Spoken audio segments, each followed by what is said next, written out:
Tiffany did, holding baby Jetta close to her chest while she slept. Only 3 weeks old, and she was the dearest thing. Tiffany had heard so many stories of how the baby would ruin her sleep, but there had been nothing of that sort from Jetta. She had been sleeping, well, like a baby, ever since birth, and never fussed much. The quietness, along with her appearance, had made Tiffany's mother anxious.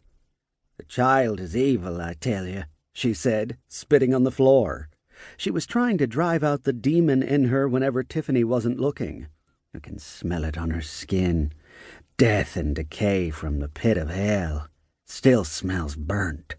She is sent here to destroy us all, I tell you."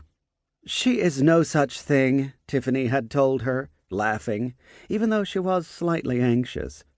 Her mother had always believed in all that old superstition.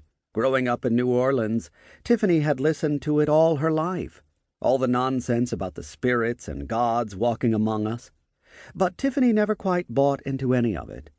Still, when you have listened to things like that your entire life, you never can stop wondering, what if?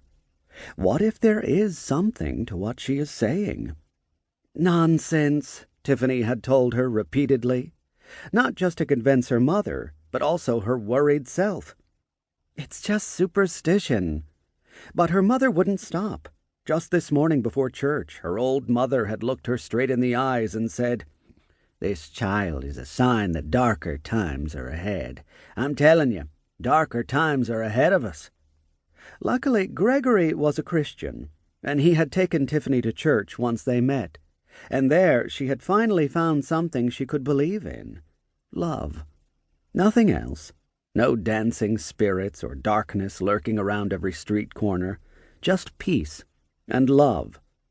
Tiffany refused to let her mother destroy the happiest moment of her entire life by worrying about something so silly.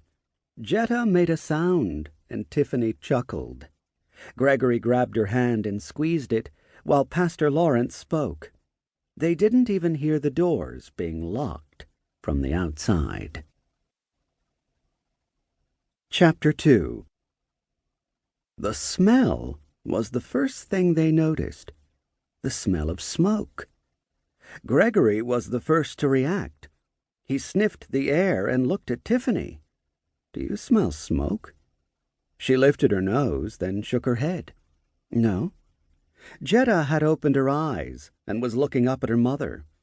Tiffany's arm was getting tired from holding the baby, but she didn't want to put her down. She was afraid she might cry.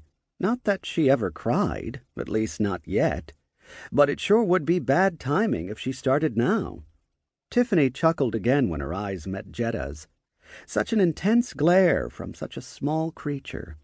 Tiffany couldn't take her eyes off her. She was no longer listening to Pastor Lawrence's preaching. Not that she ever really did, as she usually would doze off about halfway through his sermon. "Okay, good," Gregory said, and let it go. But only for a few minutes, until someone sitting closer to the door smelled it too. Soon people were asking other people sitting next to them if they smelled smoke too, and they did. Tiffany smelled it too, and soon her blissful smile turned into one of anxiety.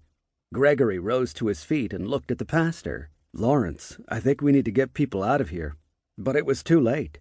The sound of the flames licking the sides of the church was suddenly deafening, and Tiffany felt panic rise, not just in her, but also in everyone inside the small building. It rushed through them like a blazing wave. "Fire!" someone yelled when she spotted smoke seeping in from under the door. Screams emerged, and people rushed to the doors leading outside. Gregory was in front, making sure Tiffany and the baby were protected from the stampede. He grabbed the handle and shook it, but the door didn't open. "It's locked," he said. "Try the emergency exits," Pastor Lawrence said, and pointed to both sides where exit signs were lit up. It was already getting hotter inside the church, and Tiffany felt her heart thump in her chest as she rushed, along with everyone else, toward the exit doors. But as someone grabbed the doors, they couldn't open them either. None of them. They were trapped. Tiffany turned her head and looked at Gregory for help.